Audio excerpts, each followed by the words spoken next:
All right, guys. I currently have about 2,400 subscribers. I didn't do any advertising for this, didn't let anyone know beforehand that I was going to go live, just decided to do it. This is just a little test run to see if this is enough to get people to come to my live. So I'm just going to go ahead and talk about a little business principle until enough people get on, if enough people even get on. If you want to ask me any questions about eBay or business in general, if you'd like to ask me personal questions about my life to get to know me better, go ahead as well. But yeah, if you guys have any questions, just put them in the chat. I just wanted to talk a little bit about this principle that I learned on a business podcast a few years ago. I'm not sure what business podcast it was. I don't remember who even said it, but it said, he who chases two rabbits, both of them get away." Um, that's actually been a really cool principle. It's helped me in my life because I'm that quote unquote serial entrepreneur. I really like to run several different businesses at once. But when he said when you chase two rabbits, both of them get away, it really struck me. I'm like, wow, am I doing too many things? Am I not focusing my attention to something? So at one point in my life, I'm 27 currently. When I was 24, I owned three different businesses, and I was making decent money on all three. But then I heard this quote about chasing two rabbits, and then I actually watched a TikTok. I don't have a TikTok, but I was watching a TikTok repurposed to a reel on Facebook, and it was Mark Cuban speaking, and he said he got an email from a 19-year-old, and the 19-year-old said to him, "Hey man, I have 5 different businesses. I'm grinding. Nothing's really going anywhere, but nothing's stagnant. What are your recommendations?" And Mark Cuban actually replied and said, "I advise that you cut off 4 of them and focus on." And the 19-year-old said that he was angry with Mark Cuban that he would say that. He thought he was trying to lead him astray, so he didn't compete with Mark Cuban, the freaking billionaire. But eventually the kid decided, you know what, I'm just going to focus on one business. And what ended up happening was he actually became a millionaire very quickly because he put all of his time into one business. So how does this relate to us in eBay selling? I'm not telling you guys quit your day job. I'm not telling you guys to just go full in on eBay. You need to be ready to go in on eBay full time. But you want to get to a point where you're not chasing several rabbits. Last year I owned a pest control company and I was doing eBay. Again, I started chasing two rabbits. It's just kind of who I am. I ended up selling that pest control company and just going full time into eBay once I got to a certain point. So I believe that you should definitely have 6 months of bills set aside before going full time on eBay. So if your bills are $2,000 a month, a lot of people in the Midwest probably, are around there somewhere. You should have at least $12,000. Where I live, cost of living is actually pretty high. My monthly bills without my business are about $4,000 for just my wife and I. So for me to go full time, I needed to have a minimum of $24,000 set aside just in case all of a sudden eBay starts tanking or I get suspended or anything like that. You gotta have the what's it called, the safety net, to make sure that you can actually support yourself if things don't go as planned. Because as business owners, as entrepreneurs, things can definitely go south very quickly. Luckily, when I was a single guy, I have failed over and over again. I've had those sticky situations, but I've always been just a single guy with an ability to go out and get a little bit of money. So, but yeah, definitely I take a little less risks now that I'm married. I don't want my wife to be left be left with nothing. So yeah, that was just a quick 4 minute little rant. I'm gonna make a video eventually on when and how to go full time on eBay. So I'll jump into that a little more. But yeah, I just want to go ahead and get into some questions. This is my first live. I've seen on other lives that people can actually put right here on screen someone's questions. I don't know how to do that. If someone in the chat can tell me how to do that, I can go ahead and do that for you guys. But until then, yeah, I don't know. So I'm just looking looking here through the comments. Most people are just saying what's up. Someone here said, appreciate you looking at my store the other night. Yeah, I mean, I'm always willing to look at people's stores when I have the time. I'm pretty busy, but if you guys saw on Daily Refinement, I'm part of that group, the Reseller Nirvana group. Chris kind of just asked me a couple questions this morning, shouted out my YouTube. I told everyone that I'm typically off by 2:00, which is usually when I get stuff done. So anytime after 2:00, I'm able to answer a lot more questions and do a lot more things, but I still enjoy my time with my wife and with my extended family. So I'm not just always going to be on my phone, always answering people's questions. But yeah, I can always look at people's stores. I can always ask questions, answer questions, all that good stuff. Kenny is asking me, what did I do before reselling? For the last 5 years, I've done a lot of different small business projects and side hustles and things like that. But for the last 5 years, I actually worked as a door-to-door salesman. I'm one of those guys that knock on your door during the summer and say, hey, there's a bunch of people in your neighborhood getting some pest control done for ants and spiders. If I can throw you on that group rate while we're already here, we're just getting everybody done for super cheap. Yeah, knocked on doors for 5 years, convinced people to sign up for pest control. Each summer I would go to Columbus, Ohio. Love Columbus, Ohio. A lot of people hate on Ohio. Dude, Ohio is awesome. I loved my time there. But yeah, so I did door-to-door pest control sales during the summer. If any of you are looking to get into that, it is awesome. My very first year, I made $25,000 in 3 months. I was 20 years old and I just couldn't believe it. And then you really start making 30 grand a month when you know what you're doing. So that's something that you can really look into. So I'll dive into a couple more questions here. Thanks, guys. Just a lot of people being super supportive, saying my channel is pretty cool. So that's fun. You click on the comment in the chat, and that's what brings it up on the screen, I guess. I'll do a little research and start doing that next video. But right here, question, what difference has Daily Refinement made to your business? So I am a studier at heart. I love to continually learn and learn and learn. I'm okay with being entertained on YouTube, but I'm actually here to learn. I told my wife for our anniversary, the gift that I want is a big plaque that says Masters in Everything, YouTube University. I dropped out of college because I realized that you can learn so much on the internet. So Daily Refinement has helped my business personally a ton because he actually gives out usable information that you can apply to your business. Recently, he's been talking in the group specifically about how you need to filter what he says and apply it to your business. So I think that's something that people need to do. Not everything is for everyone. Every tip isn't for everyone. Everyone's sourcing situations are different. Everyone's listing time that they have. All those things are different. So you just got to listen to what, Chris and what I and what other YouTubers say. Filter it through your own lens, your own experience, your own business setup, and see if it works for you. That's what I've been doing with Chris and Tech and Sports. I apply almost everything that they say. There's a few things that I just don't apply because I just like to do things the way I like to do them, I guess. But yeah, they give really good advice. I'm not sponsored. They haven't asked me to promote their group whatsoever. But for the average person, joining the Reseller Nirvana group can be game changing. Hey, J-Ride, do you promote your clothing listings? And if so, what percentage do you use? So thanks for the question. Go ahead and everyone give me some more questions. I'm starting to get a few. But this is going to be a short live if we don't start getting more. I do a flat rate promoted listing on every single item that I list, whether it's a piece of clothing, whether it's a remote, whether it's a subwoofer, whether, I sell a little bit of everything.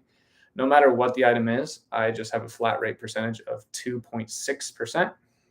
When I first started using promoted listings, I used 1.1%. Then I went to 1.5.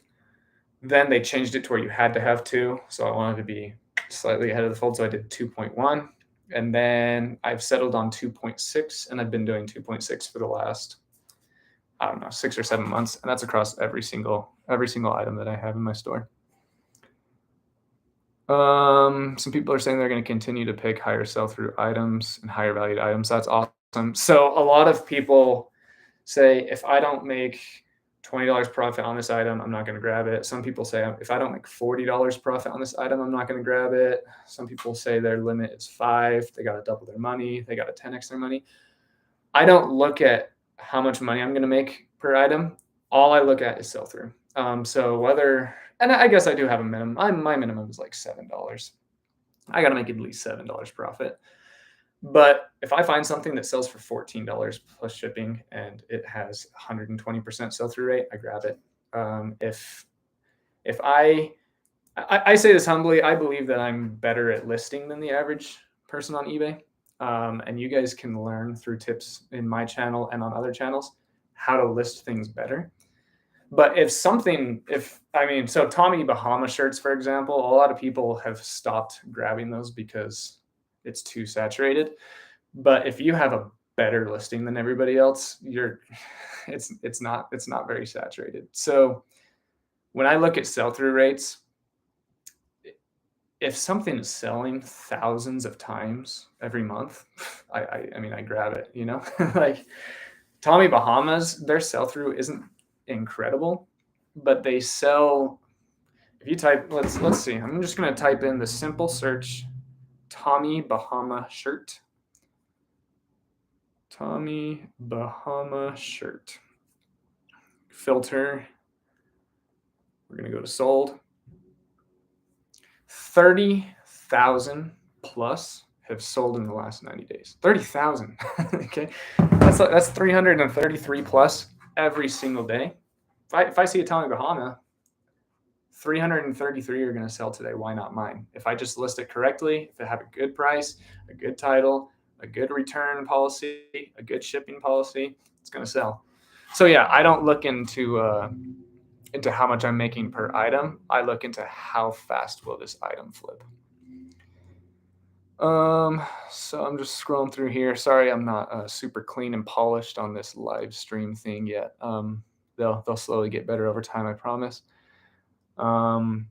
Retro Stephanie says, my son did pest control. My son made a ton. He was out in South Carolina. Yep. Dude, pest control is awesome. I did it in Columbus. Like I said, I also did it in Fort Lauderdale. I've done Blitz in Baltimore. I've done Blitz in Houston, Texas, and then obviously all throughout Utah because that's where I live. I live from the UK. Dude, I love the UK eBay guys. I had no idea that was even a thing, and then all of a sudden, a bunch of people in the group are from the UK. A bunch of people I talk to, a bunch of people that ask me questions are from the UK. So I guess it's pretty big over there. JC Trade says, hit the like, people. Thanks. Elizabeth asked, how are you tracking inventory and sales? I love your channel. Thank you. Thanks, Elizabeth. The way that I track inventory is I just have everything right through that wall. I have my 2-car garage there. I have a ton of big items currently. At one point, I had 100 of those amplifier receivers from like Yamaha, Denon. Dude, that was crazy, man. Shipping was getting pretty nuts and out of hand. So I've lowered that back down to 20. All my big items, I don't label whatsoever because they're so big. I just have a big wall. I'll show you guys sometime of just like probably 200 items that are big that I can just look at and grab. I have a SKU system for, I'm not going to move my computer for you guys. But right here on my wall, I have a custom SKU for vacuum parts, calculators, ski goggles, golf covers, handheld electronics, music players, headphones, tablets, scanners, toys, miscellaneous electronics, computer mouses, wallets, batteries, sunglasses, remotes, cameras, controllers, and miscellaneous cords. I take the first letter of those words and then the number that they are. So like right now, currently on cameras, it's C424. On remotes, it's R478. So each time I list a new remote, I have a little baggie. Coming right back, sorry. So I have these baggies, all different sizes. Pretend this is a remote. I put the remote in the baggie, and then I have these little dots here.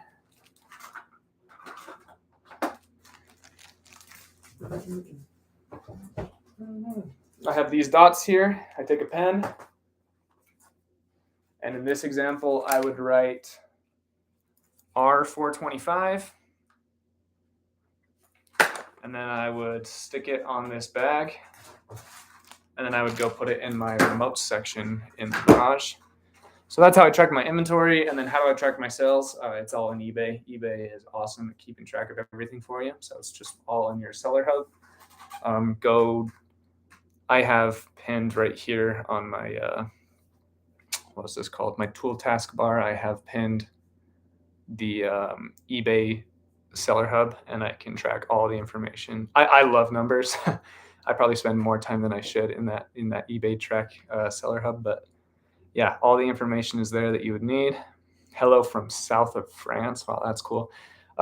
Being a Utah Jazz fan, I love Rudy Gobert. Rudy Gobert was awesome. Boris Diaw played on our team for a little bit. I loved the they were good players. Rudy's getting a lot of hate recently. He was traded to the Minnesota Timberwolves. He hasn't been doing as great as he did with us, but I still love the guy. And then, of course, Victor Wembanyama, man. I'm really excited to see him play. I hope he can stay healthy.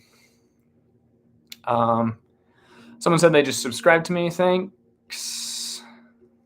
And then let's see. I'm looking for another question here. Do you ship remotes and glasses in a small box? Thanks. I do not. I ship them in poly mailers. So remotes don't need a lot of protection. So I wrap them in two 12-inch by 12-inch bubble wrap. Just two of those, stick them in here. With glasses, I just double that. So I do 4 feet of bubble wrap. I've sold, I don't know, 2,000, probably more than 2,000 pairs of glasses, sunglasses. I've had 2 of them break doing that. So yeah, 0.1% break rate. It's pretty good if you ask me. And boxes, obviously, they can be a little better, a little safer. I've never had anyone complain about the shipping except for the 2 that broke, obviously. But and I just refunded them very quickly. But boxes, they can. I'll make a video on this about shipping costs and things like that. But if you have a remote that weighs 3 ounces and you put it in bubble wrap in a poly mailer, it'll weigh like 3.4 ounces, and then you can ship it for super cheap. But once you put it into a box, now it's 6, 8, even 9 ounces, and now you just added a ton to your shipping. So I keep them in poly mailers, keep that weight down, and keep the price down, so I make more money per sale. Can I share a money-saving tip with you guys? Yeah, Alvin from London is going to share a tip with you guys in the comment section, so listen up. I've gone live with like 50 subs. You should do fine. Yeah, we've got 35 active watchers with 10 likes. That's cool. Thanks, guys. How many days a week do you go out and look for new items? Thanks for the question, Kenny. So, Monday through Saturday. I live in a smaller town, not tiny, so nothing to complain about. So I just go every single morning. 3 days a week, I go to my big thrift store in my town, plus the 3 really tiny ones. And when I say tiny, I mean like the UK people talk about their charity shops, how small they are. Like that's same thing here, but I just got one huge one. So I go to the big one and then 3 small ones. On Mondays and Thursdays, I head up to a town just north of me about an hour away. And they have one bigger thrift store with 2 smaller ones that are only open on Thursdays. So I hit those. Then I'll go to Vegas to hit the bins on Fridays if I need to. I've gotten significantly better at buying things off of eBay to resell on eBay. So I haven't actually been to the bins in a long time. And if you guys watched my 5 tips for beginners video, I actually have people in Vegas that go to the bins and buy electronics for me and then bring them up to me every week or so. So, but yeah, I go Monday through Saturday, and then I love yard sales. Yard sales in my town. My town gets hot, like really, like 106, During the middle of August, it gets to like 115. So yeah, yard sales are pretty good right now. They're gonna suck for the rest of the summer, but then September and October, when it's cooling down, they're gonna be really good again. So yeah, hit or miss on yard sales in my town.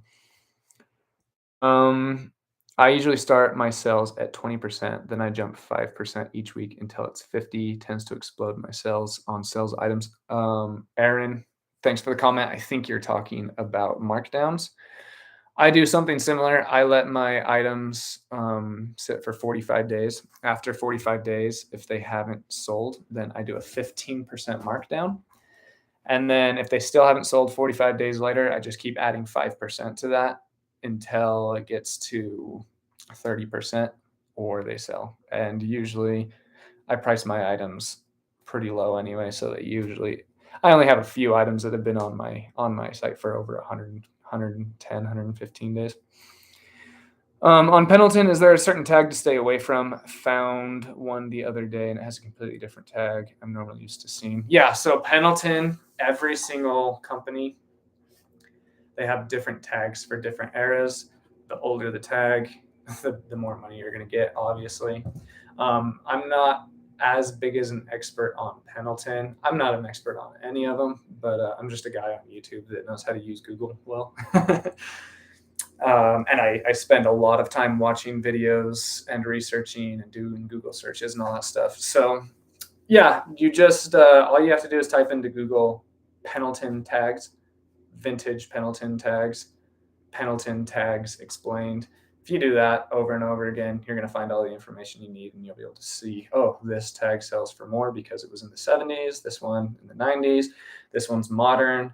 There's Pendleton. I pick up modern Pendleton flannels, and they still sell for $25 plus $10 shipping all the time. So just because it's modern doesn't mean it isn't worth any money. So you just got to do research on tags. I can do a video about that as well too. Another person saying hi from the UK. Love it. Another person from the UK says they don't have yard sales in the UK. Yeah, but you guys have the car boot sales. I've always wondered, like how many car boot sales there are. Are they like? I don't know. I guess it's probably just like American flea markets. Just like bigger the city, the more they have, the more often they have them. So. Here in France, I can fill my car pretty much with unlimited supply of free different size upholstery foam sponge from the Big Fabric, etc. shops near me. Great for packing. Yeah.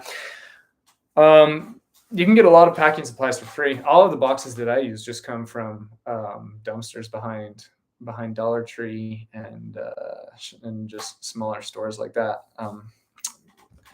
Also, I go to grocery stores, get boxes from there. There's no reason to buy. I get eBay's 12 by 12 by 12 box every quarter because they give me free discounts because I am a store subscription owner. But yeah, if it wasn't for that, I'd get all of mine out of the dumpster. How do you mark all your things down by 15%? So, man, I promise I'm going to get better at lives. I don't know how to share my screen yet, but you go to your eBay Seller Hub, you go to marketing, then you go to promotions, and then in the top right corner, like right here-ish, you can put promotions. There's 5 different options. You go to the last one and it says markdown. And then you just click on that. You select, I recommend selecting your oldest items. You can select up to 500 at a time.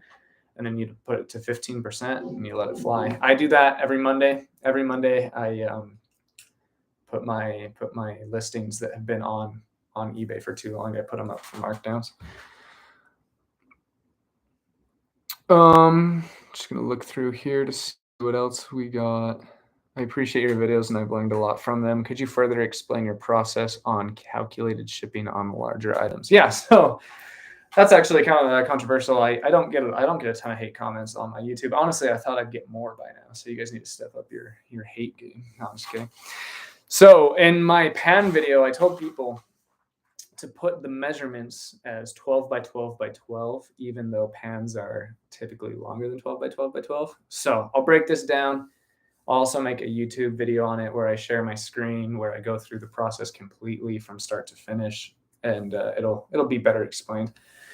But briefly here, what I do is one of my shipping policies is UPS ground.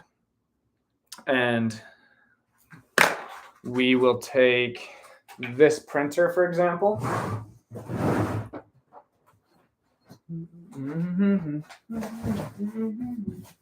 Sorry guys, I'm just unplugging it here.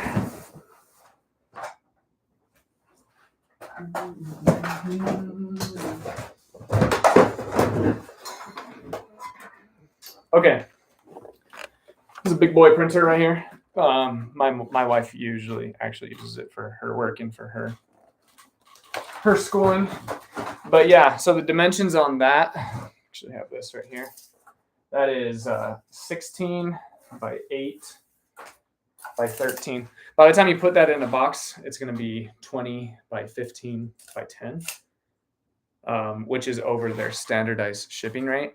So if you put it as 12 by 12 by 12, you're going to be able to,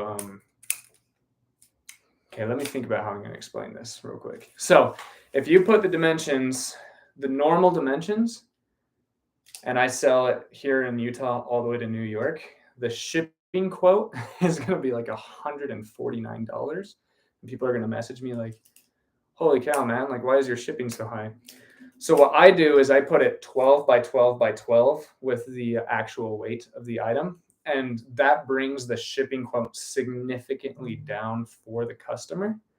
So instead of it showing $149 for shipping all the way to New York, I'll do a better example. If I'm shipping something to Los Angeles, Los Angeles is a 9-hour drive from my location. If I sell something to Los Angeles this size, the shipping quote is going to be like $89 if I do it the normal way, which is wild. But if I do it 12 by 12 by 12, the shipping quote is actually going to be like $35, which is still a little high, but it's definitely doable and people are willing to pay that. So they get that discount. And right before I ship it to them, I put into eBay, or what I prefer to use, Pirate Ship. I put in the actual dimensions. I change it from 12 by 12 by 12 to the 20 by 15 by 10. And then it charges me like $29. So that way they don't have to pay 80.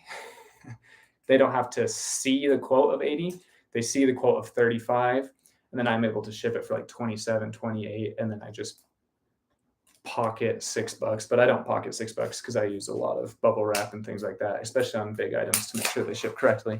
I still don't know if I explained that really good, but I'll on a non-live, I'll slow down and I'll explain it in a video. We've already been going for 30 minutes. This is awesome. Thanks for the questions, guys.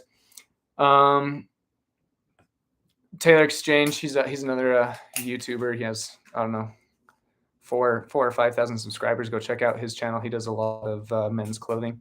He says, hey, what's up? I checked out your socials after you were in my live. Looks like you're doing well. Keep it up. Thanks, man. You too. What do you think about flat rate shipping when you're niche down? I love it. I do flat rate shipping for anything that's small. For remotes, I have a flat rate shipping of $4.87. For shirts, I have a flat rate shipping of $5.87. For golf clubs and longer items, I have flat rate shipping of $12.95. And for anything that is small but over a pound, I have flat rate shipping of $9.95. That is probably my most requested video so far.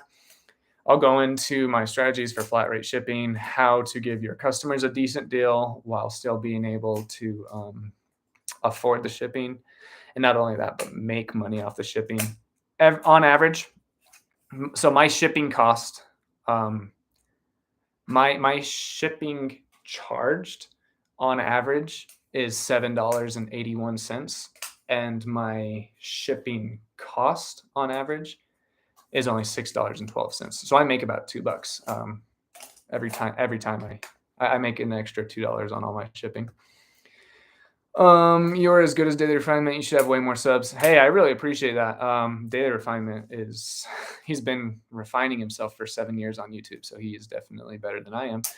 But I've only been doing this for like 2-3 weeks, so we'll see where the channel goes. I really appreciate that comment. I also appreciate Chris and all he's taught me as well. Your videos have definitely helped me. Thanks for posting the advice you do. Hey, thank you. Believe it or not, where I live, we used to have 3, and now they are gone. So we got none. Mad Cat Shop says she has no thrift stores. That sucks. But I will do videos on shopping online, how to get products to come to you so you don't even have to leave your house. I've done one video that kind of references that a little bit, but I'll do more videos that go deeper into that.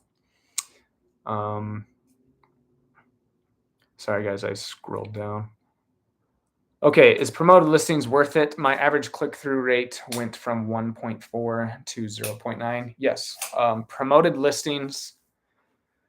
Let me talk about business in general, eBay specific. Would you pay $70 to make an extra $1,000? Would you pay $1,000 to make an extra $70,000? The resounding answer should be yes. When I did my pest control companies, I also did a shirt, a clothing hiking brand company that went terribly, but you have to advertise, you know. So the cool thing about eBay is they give us traffic for free. I mean, we pay them, you know, anywhere from 9 to 15% in fees plus our promoted fees. But guys, like, we are getting hundreds of thousands, millions of views on a website that we didn't create, we didn't design, we don't do anything to support the maintenance of it. We just throw crap up, and then eBay finds our customers for us, and then they give us sales. Like, it's amazing. But yes, promotions are definitely worth it, because you get additional traffic on top of what you're already getting. Don't worry too much about your click-through percentage. I am a numbers guy. I love numbers. But I was actually just thinking about this the other day. Like, the schooling system has kind of messed with our minds a little bit. If you get 70% out of 100 on a test, that's considered below average, which is kind of ridiculous, because if you advertise to 1 million people and 1% decides to buy from you, you make hundreds of thousands of dollars. So my advice would be to get your products in front of as many eyeballs as reasonably possible. So don't just go start doing 50% promotions just to get your products in front of more eyeballs. But within reason, get your products in front of as many people as possible, and you will start to have more sales. Even though your click-through rate will go down a little bit, maybe even substantially, your sales will go up because more people are seeing it. Tech and Sports and Data Refinement have a really cool way of explaining it in the group. It's a really cool way. So if you ever want to hear how they explain it, reach out to Chris on one of his videos or go join the group. Hello from Miami, Florida. You followed me on Instagram. Yeah, I like to follow a lot of different people in the niche. So it's really cool. Miami, Florida. I sold pest control in Fort Lauderdale for 3 weeks. So there's a small possibility I would go down into Miami as well. Small possibility I knocked on your door one time.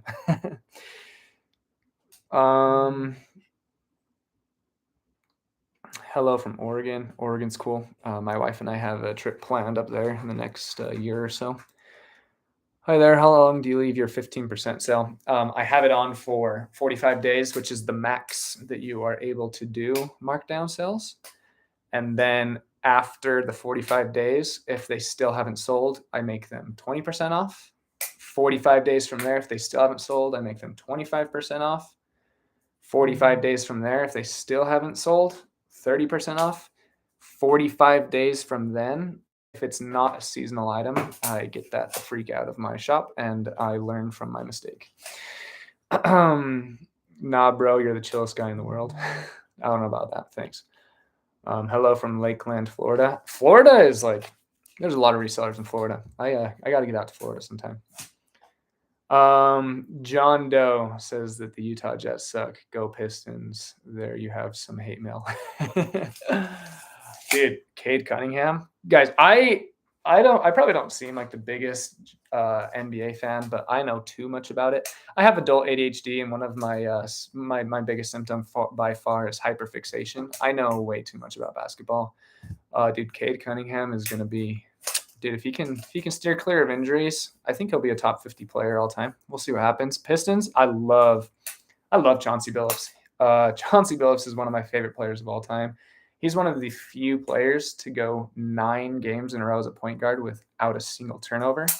People who don't know basketball don't understand the gravity of that. But for a point guard to not even get 1 turnover per game is amazing. Once again, I scrolled all the way to the bottom. 1 second here. Let's see. The issue with calculated shipping on eBay seems to be because it does not give the quote with the eBay discount. Yep. So eBay gives the quote to the customer of what the customer would be charged if they went to UPS or USPS without eBay. That's what people are expecting to pay anyway. And so we are able to utilize eBay. We, as sellers, are eBay's customers. eBay wants to give sellers a good experience, just like they want to give buyers a good experience. So they give us those deep discounts to keep us happy, so we can utilize them. And then it's up to us how we want to utilize those programs with our customers, the buyers, to give them deals or things like that as well. And one of the highest, again, I'm a researcher, okay? I'm also invested in eBay in the stock market. Really cool. Not doing too hot, but it's been a weird 2 years of investing. It's actually been really fun. If you guys have extra money, I would recommend looking up YouTube videos on stocks. Don't get sold any packages. Don't make stupid investments. But it's really fun to look at the market and see what's going on. eBay's doing better than people on YouTube or Reddit would make you think. They're killing it. But that was a side tangent. Let me see the question again. Oh yeah, so I was going to say I'm a researcher. One of the biggest metrics that eBay is constantly looking at is in your feedback. People can put, was shipping reasonable?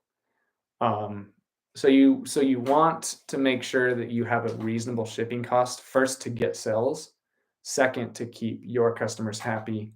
So that way they keep coming to buy from you and they keep coming to buy from eBay. A lot of buyers complain to eBay that shipping charges are outrageous. That's why they recommend that you do free shipping, because that's the easiest way to get rid of that problem. But then they also just want you to make sure that you are giving reasonable shipping discounts and things like that. So that way people keep coming back to the platform. I don't think I explained that very well. Hopefully it made a little bit of sense. Didn't make a lot of sense to me as I said it. Someone said, went to the Goodwill outlet today. So many kids there are getting all the good vintage stuff. It's annoying. Yep. I can spot a single stitch from a mile away. That's a joke, but no, really, there's a bunch of kids out there that can see single stitch, that they know vintage employee shirts so well. They know that vintage, I mean, that just whatever they were watching on Nickelodeon and stuff and Cartoon Network when they were kids is selling really well, so they can see it instantly. And when you have a smartphone, or if you have a good relationship with your parents, you can just talk to them and see what kind of things they were into when they were younger, and then just go look for them out in the wild, and you can make huge businesses just off of that. But yeah, you just gotta up your game and learn more and be quicker. But yeah, those young guns, they sure get them. What percentage of your inventory is clothes? I don't know exactly, but I have 2,100 listings, and I'd say probably 300 are clothes. So yeah, about 1/7 of my inventory. If I do calculated to say it weighs less because eBay quotes way over what actual shipping is. I don't understand what you were saying. But if you do what I said, which I didn't explain very well in the first place, I'll do another video. It gives your buyers a discount, and it also gives you, the seller, a discount, and I'll explain it better. Is promoted listings worth it? Yes, I went over that. Thank you for answering my question. Of course, everyone liked the video. Thank you. Another person is saying, remember to like the stream. Thanks, guys. Love your channel. Do you only sell on eBay, or have you got your own website as well? Like I mentioned earlier, eBay is an amazing platform that gives you eyeballs for free. And if I were to create my own Shopify store, I would have to pay for Facebook ads to get people to come to my store to buy used items, which will not have a good conversion rate. So, no, I don't have my own shop for those reasons and a few others. But because dude, eBay, there's a lot of hate on eBay. Dude, eBay is amazing. I I uh, I got invited onto a couple business podcasts already, which I'm super grateful for. That's awesome. And one of the things that I want to talk about on those podcasts is the amazing opportunity that eBay is. We don't have to do anything. Like Titleist, for example, they've been putting in work for decades and decades and decades to make a wonderful product that people trust and that people will pay up for just because it's Titleist. I didn't have to do any of that work. I just grab Titleist, I throw it on eBay, and it sells.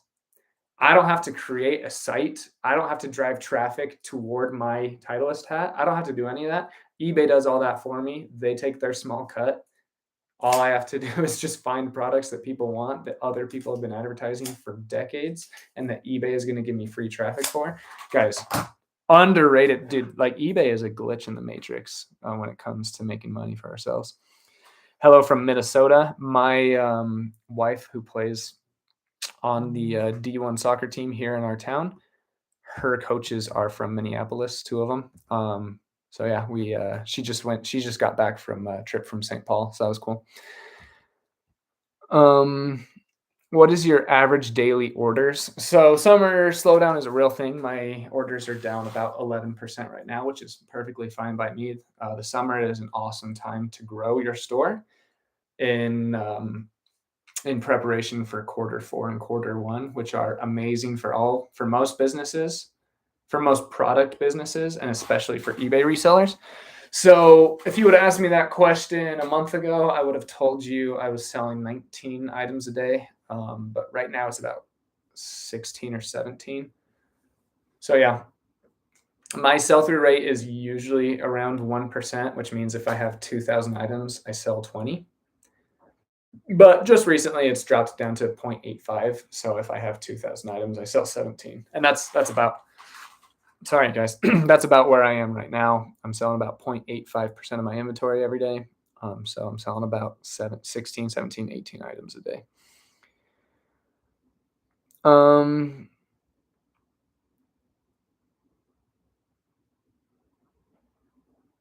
People are saying it's hilarious that people think eBay has high fees. I mean, I understand why some people would believe that.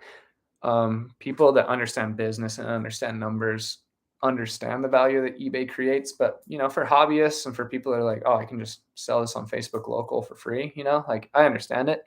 But the more you learn about business, the more you learn about numbers, the more you learn about percentages, it's a really good deal. Hope eBay isn't listening. They could honestly charge more. Who is your NBA Mount Rushmore? Holy cow, I love this. Okay. In my eyes, my top four and Mount Rushmore are different. Actually, they're pretty close. It just has a different meaning to me. So the four best players in the world, and then when it comes to the Mount Rushmore, like I also factor in their impact on the history and culture of the game. So my NBA Mount Rushmore is Michael Jordan and LeBron James. Then it gets hard, but I'm gonna have to put Kareem Abdul-Jabbar and Magic Johnson. You can make a case after it's all said and done for Steph Curry. You can make a case for Kobe. You can make a case for Bill Russell. You can make a case for a lot of guys, but yeah, locking that in. I'm on JJ Redick's side here. Yeah, I own like 5 shares of eBay as well. Yeah, I mean it's a good buy and hold in my opinion, but I am not a financial advisor. This is just for entertainment purposes only. Yada yada yada yada yada yada. Don't buy anything that I suggest. Cool.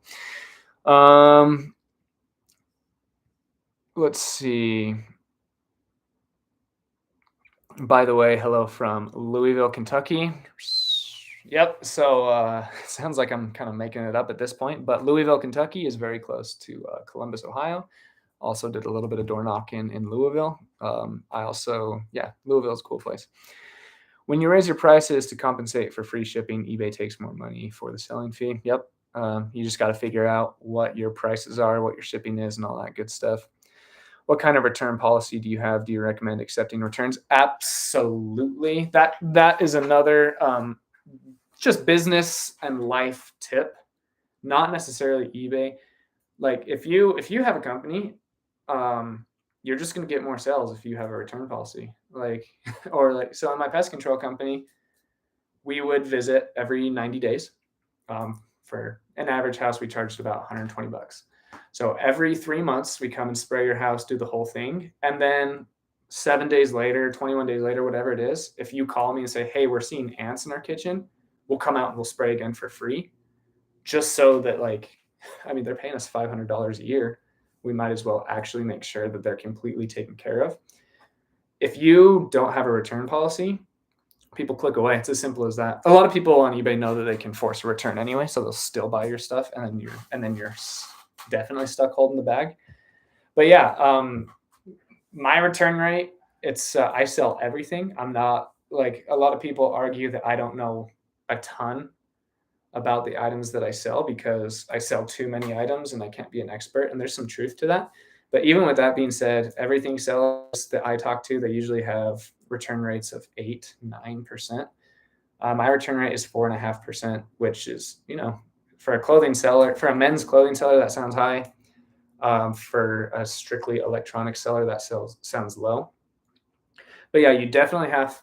I mean, you don't have to, but I definitely recommend doing free returns. Your sales are going to go up, and you just got to get past the mental block. This is a very business oriented mindset. Like you're going to get $100 of returns, but this eBay career gave you an opportunity to make $87,000 this month. So like I probably average I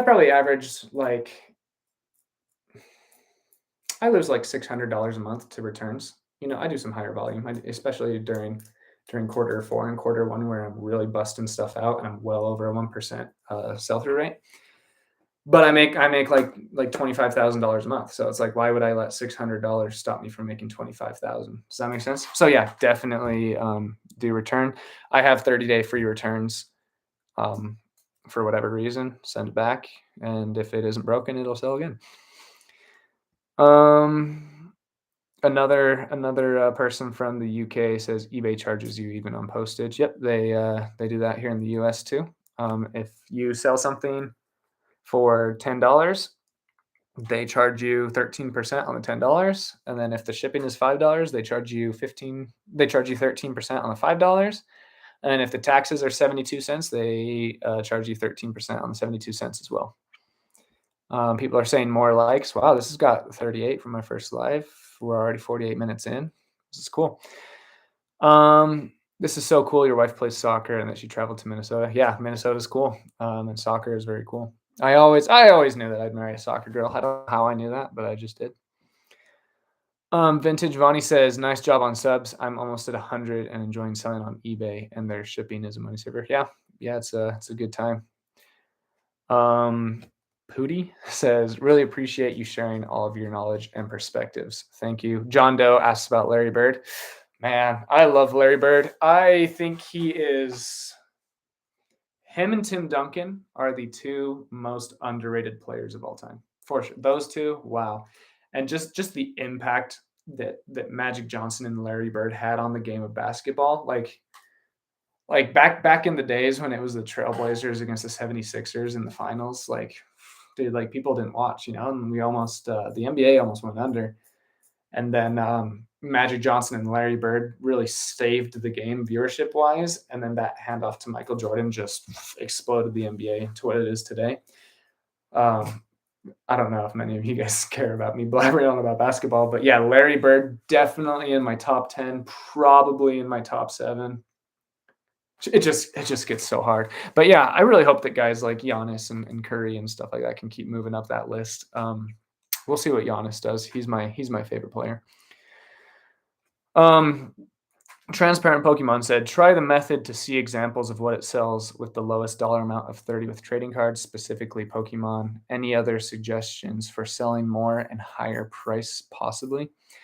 Yeah, when it comes to selling more items and selling those items for more money, a huge tip is keywords and research. Um, yeah, just off the top of my head, I don't know a ton about Pokemon cards, but I do know about basketball cards, obviously. I know that there's hollows. In the NBA cards, they call them Prism.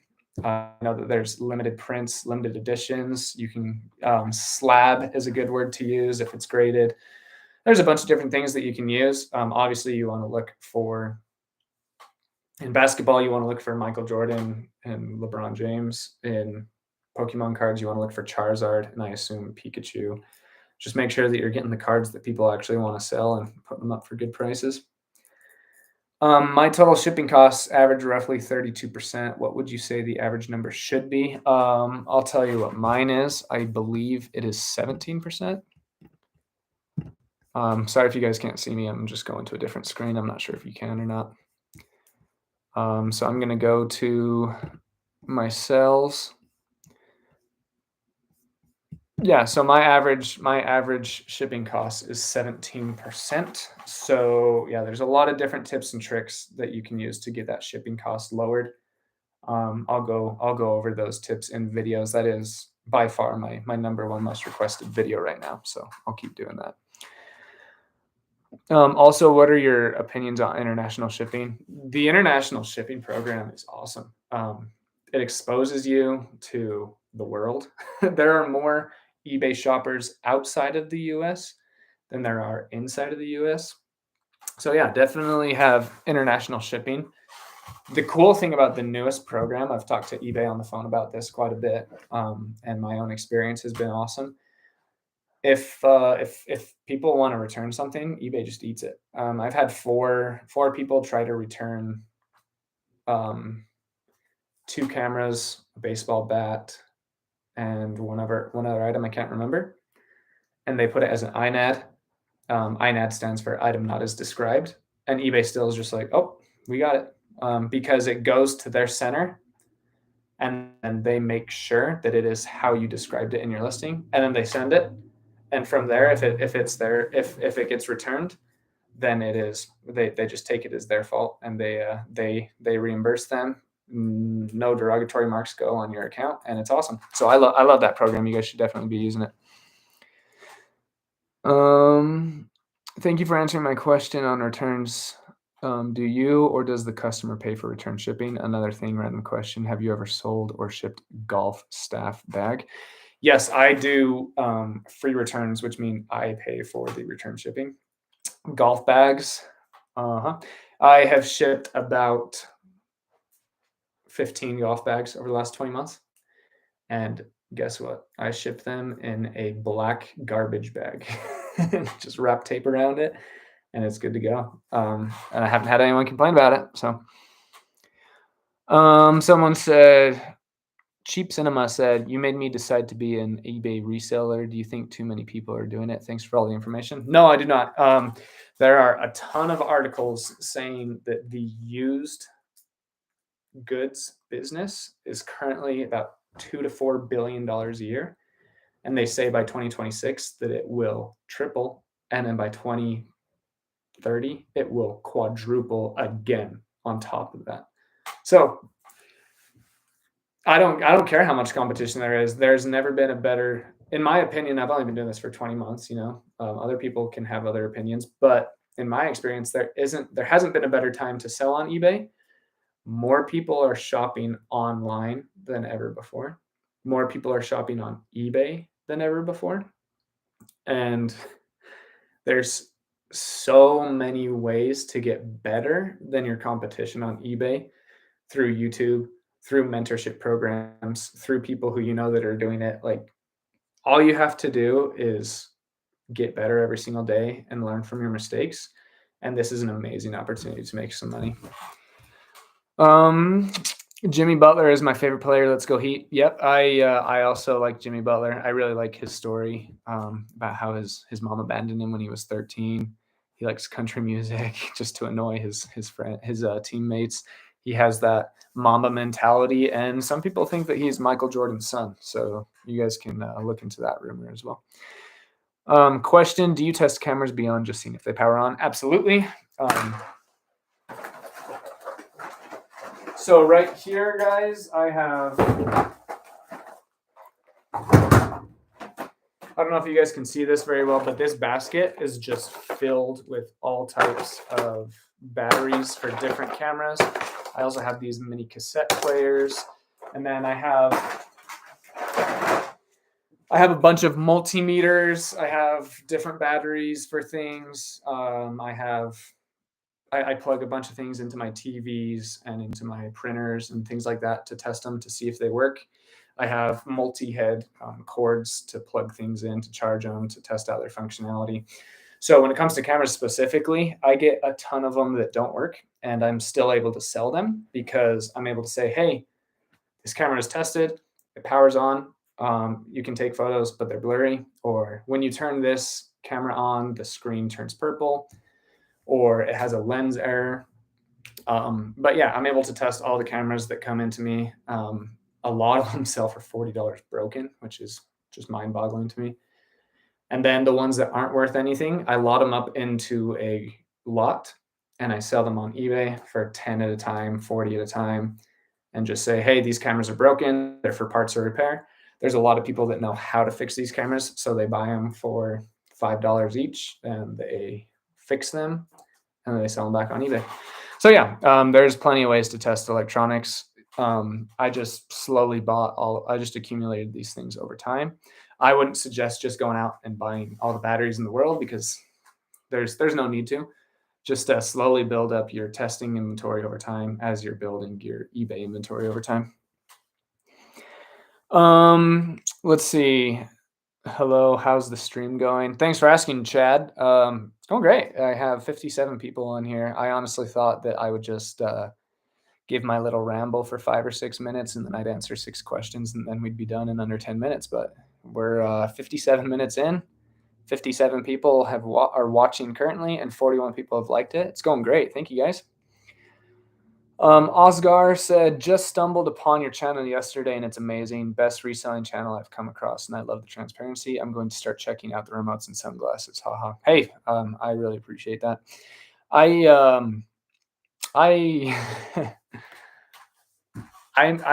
love those comments. Thank you so much. I'm working on my humility as a person.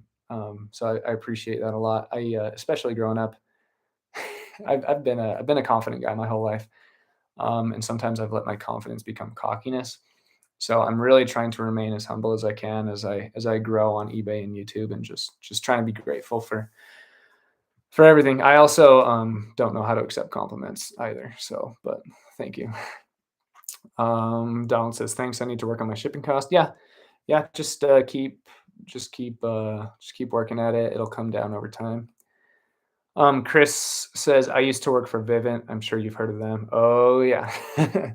Yeah. So, one of the reasons why I was successful at selling pest control was every state that I went to, I would look out for these Vivint guys.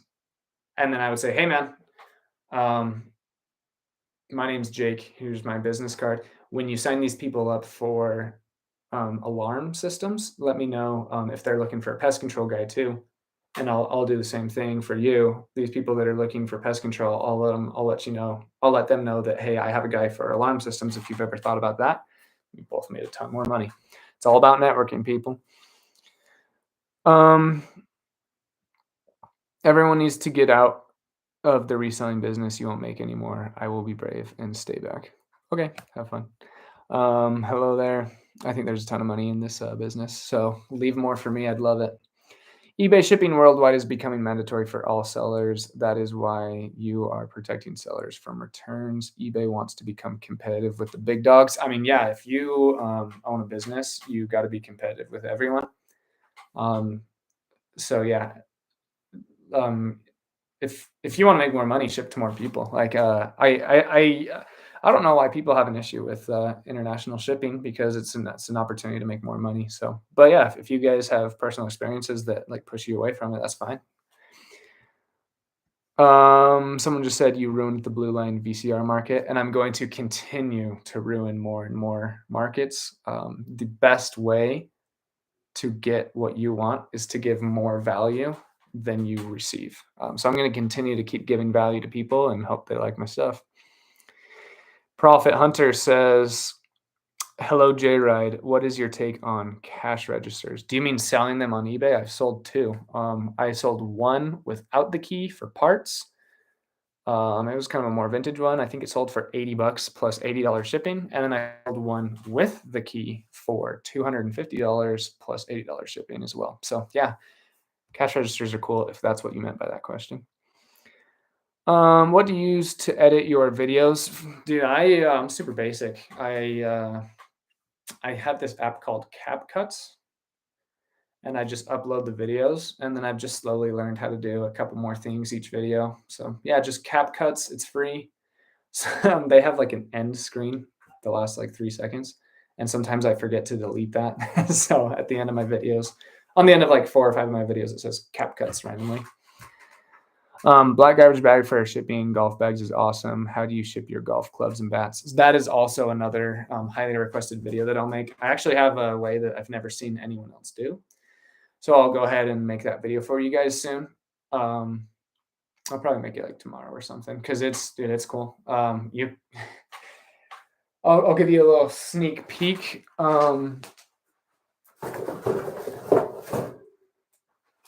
Never mind. I don't have a box in here. It's in the garage.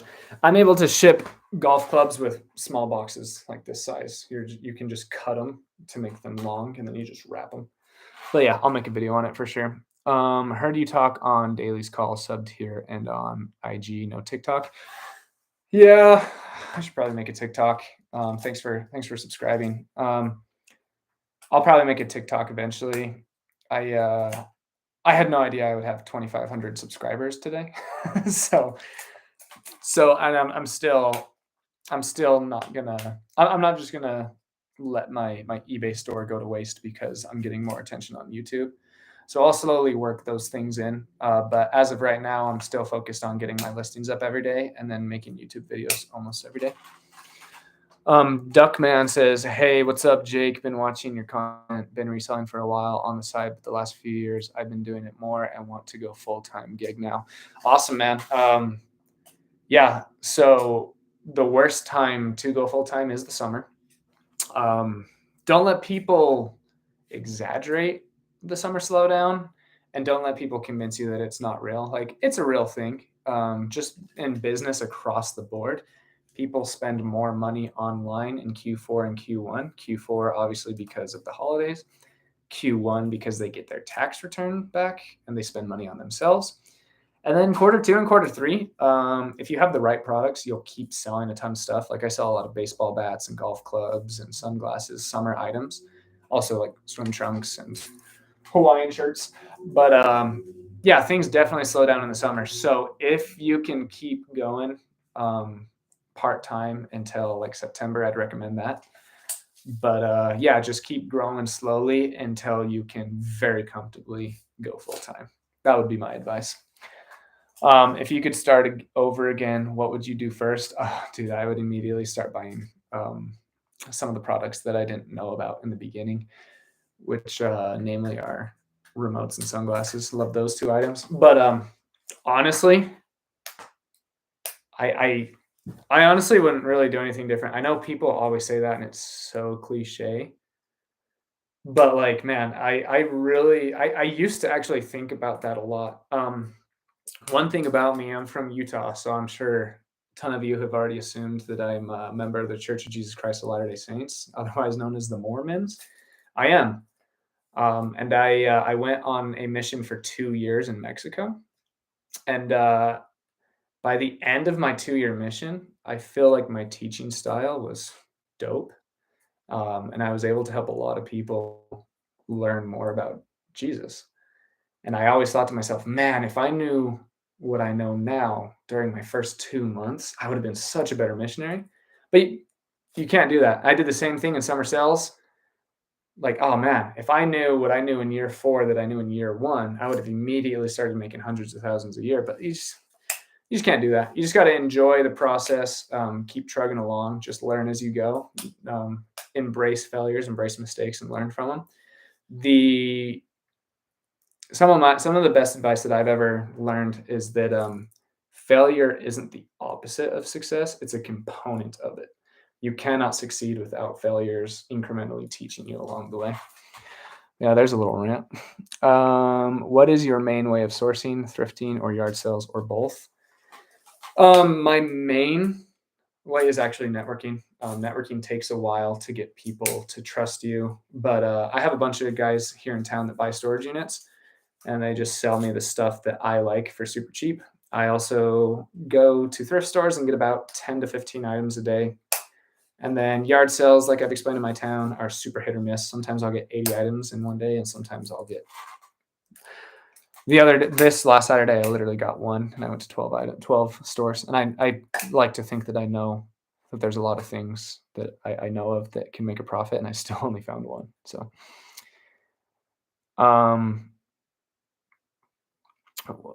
someone asked, "Hi, how many more brush poppers are on eBay?" Let's see.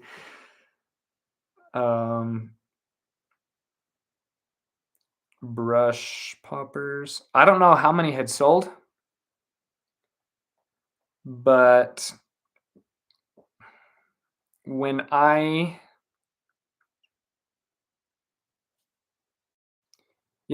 started, oh my goodness. Jeez Louise. So when I told people about brush poppers, when you type in brush popper, when I typed it in a couple of weeks ago, there were 53, and now there are 429. So they've 10x'd already just from some little guy on YouTube. Which honestly, like, again, I'm working on my humility. Dude, that makes me feel awesome. Like I don't care. Like and there's plenty of ways to make money. I don't need brush poppers or blue line VCRs to make money. So that honestly just like strokes my ego a little more than it should. So I got to watch out for that. Great info. Thanks so much for sharing. Of course. Thank you so much for all the information. I have a question. What do you think about people who lower the prices too much and take the market? Probably won't like my answer. Welcome to capitalism and the free market. I love capitalism and the free market, man. If someone can do it better for cheaper, why not go to them? So yeah, sometimes it's a race to the bottom, but when it comes to used items, there's not really a race to the bottom because all the conditions vary so much, all the styles vary so much. You can't just mass produce and race to the bottom because everything, the condition and the styles are so different that you can, if you have the right print for clothing, for example, you can still get high dollar even if everyone has them listed for 30. You can still get 100 on any given item. Do you literally just ship the staff bag in a garbage bag and tape the top shut? Seems like it'd get banged up. Haha, cool tip. I'd love to see how you personally ship yours if you don't mind. Thank you. Yeah, I don't currently have any golf bags for sale right now. But if I get one, I'll make a video of it. Yeah, I wrap it in bubble wrap first, and then I put I don't use the like cheap 2 or 4 ply garbage bags. I have the industrial 80 ply bags, so it helps it a little better. And then someone said I really need to learn SEO. Yeah, you do. So eBay takes care of the SEO for us, which is awesome. And then we have our personal SEO, which is titles and description and keywords. So just keep focusing on titles and descriptions and keywords. And like I said, I'm not sponsored by Reseller Nirvana whatsoever, but Tech and Sports is the king of keywords. If you guys want to learn more about that, you should definitely join their group. Every Tuesday night, he will run circles around you about how to sell more items for more money and for quicker. Any good vintage toys in your neck of the woods? I was actually talking to one of my friends at the thrift store this morning. He said he found his 6th G.I. Joe item in the last 3 years, and that's the first section he goes to every morning. So toys here, I wouldn't say they're weak. I wouldn't say they're strong either. He finds a lot of Teenage Mutant Ninja Turtles. I've personally found a ton of My Littlest Pet Shop, which my Littlest Pet Shop are awesome. Erica, if you are listening, give me your Littlest Pet Shop so I can sell them on eBay. So yeah, I wouldn't say that it's hot or cold. Opinion on promoted listings. I went over this a few times already. Do them. Do them. As a public reseller, you are part of a community. Just because you don't care that that's not the whole story, you have potential as a YouTube reseller. Be self-centeredness is a turnoff. I don't know what you're talking about. If I said something that sounds self-centered, I'm sorry. Oh, okay. The bubble wrap and the industrial bag makes sense. Thanks, amigo. Oh, gracias, hermano. Yeah, I speak Spanish because I went to Mexico. I have set record selling numbers during the summer. Don't assume the time of the year will be slow so that you don't subconsciously slow your store down. Yeah, I completely agree with that. Statistically, there are less people buying on during the summer, but statistically, more people are buying sunglasses. They're buying more golf clubs. They're buying a lot more seasonal items. So just stock your store with good seasonal items, and you can definitely see your sales increase during the summer. Do you sell on any other platforms? No, just eBay, and then I sell like vacuums and KitchenAid mixers on Facebook local marketplace every once in a while, but not very often. Someone said, "LOL, same here. Basically dead for toys." Yeah, interesting channel and perspectives. Thanks, Terry. How often do you go thrifting? Every day, Monday through Saturday. I just go to one huge store, and then I have a mix of a few smaller stores. Hey, J-Ride, how would you deal with an item mistakenly picked up with a defect, a part of our pants missing the inside button? List, point out the flaw, and lower the price, or redonate and move on?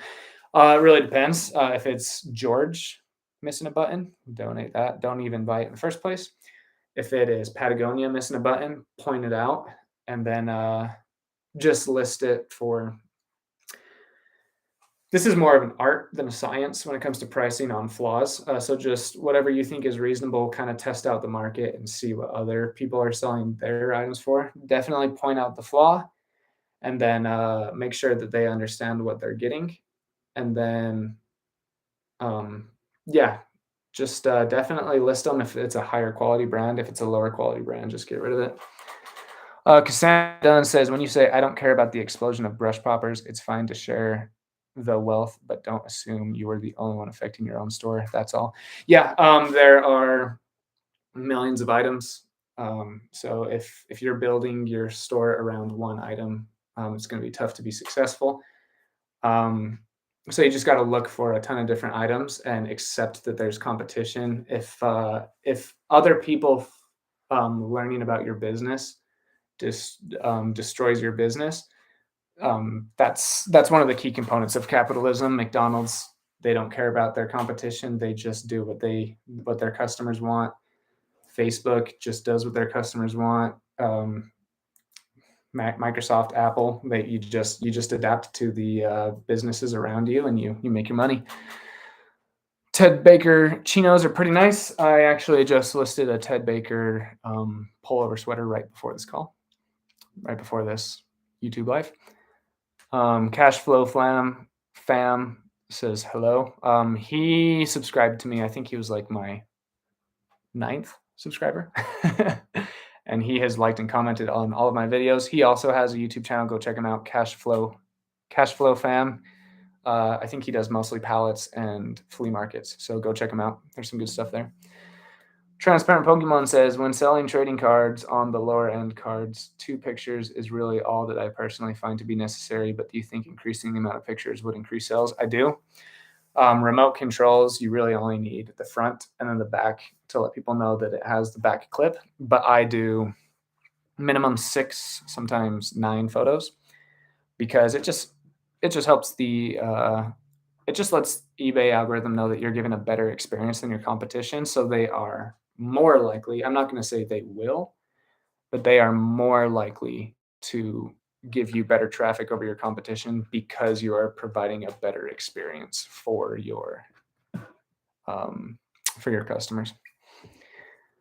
Dunkman says, what's your favorite niche to sell? So, I don't know. I get a good amount of love and a good amount of hate for being an everything seller. I love flipping everything. I honestly don't super recommend people selling in multiple categories just because it is hard to learn a lot about a lot of different things.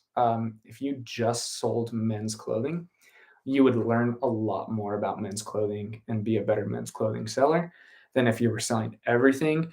I just have this weird thing in my brain that I can't turn off that constantly makes me want to research things. So I think that tends to be why I'm able to sell more categories because I just have this constant urge to look things up and compare prices and learn why silver sells more than black and why this word stands out compared to these ones. And it's always going.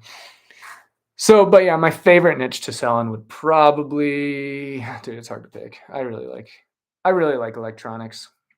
Electronics are fun. Small first class shipping electronics. That's my answer. Shelly says hello. Hi.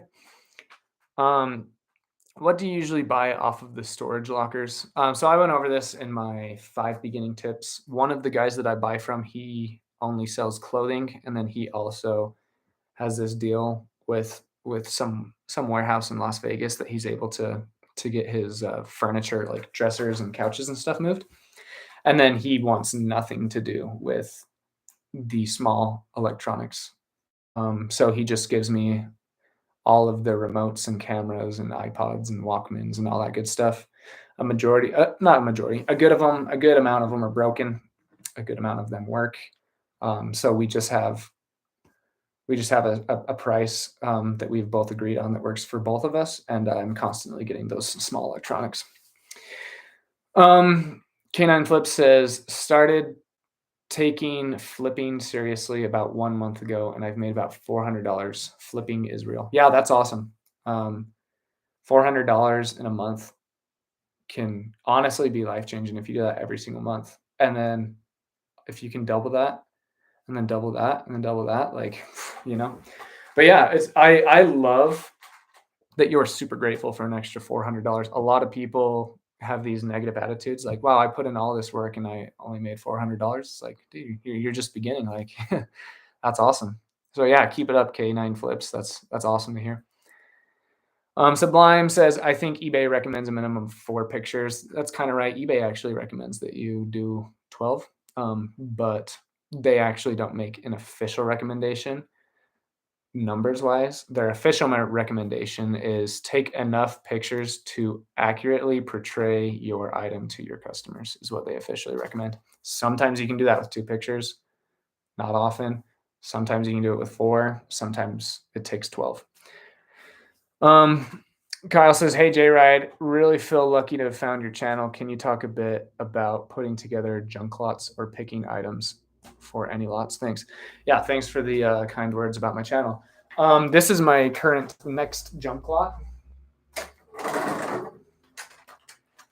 So when I find items that I've tested that don't work, they go to this. Once this is full, I sell it as a lot. So yeah, these are a few electronic items that don't work.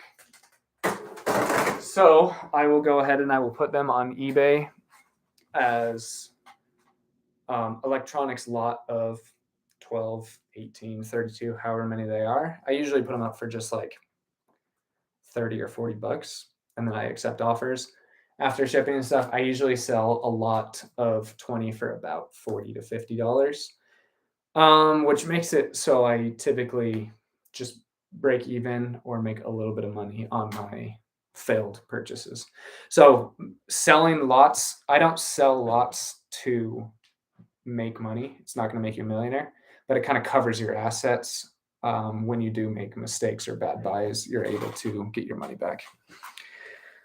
I like showing the clean battery components of remote listings. Yep, that's a really good tip and hack. So my first video is the top of the remote to show them the actual remote. flip it over to show them that it does or doesn't have the clip.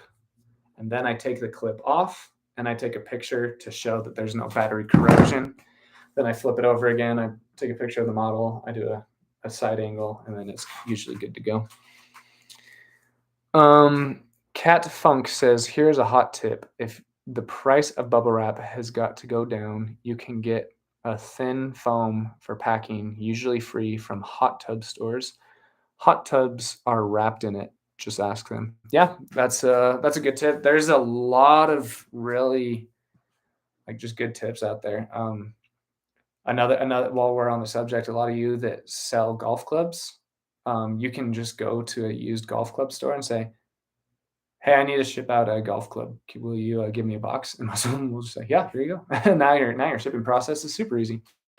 Great tip, Kat. Yeah, you can get those. You can get what she just talked about from your hot tub stores and ship things out. How much time would you say you spend a week reselling if you are comfortable sharing a ballpark? Okay, super honest answer here. The first 2 months when I was also running my pest control company, so I did my pest control sales in other states, right? And then after 5 years, I came back to my hometown and I made my own pest control company so I wouldn't have to keep traveling and living in other states. And then I built that up to a good amount. And then I just recently sold it. But my first 2 months of eBay, I was really working hard in my pest control company. So the first 2 months, I was working about probably 6 hours a week. Then I started to notice, wow, I'm actually getting some good sales on eBay. So I started to put more time into it. And then I realized how much of a grind eBay could be. And so I just full force, I hired a manager for my pest control company, hired an extra employee, and I just let them do it all completely for me. And I would just kind of supervise and make sure things were going good. And then I would just put all of my time into eBay. So from month 2 to I'd say month 15, I worked 12 hours a day, almost every single day. I grinded my face off for a year so I could get to a point where now eBay, I work about 3 hours a day, maybe 4. That includes my sourcing. It includes listing, and it includes an employee coming in and doing my shipping for me.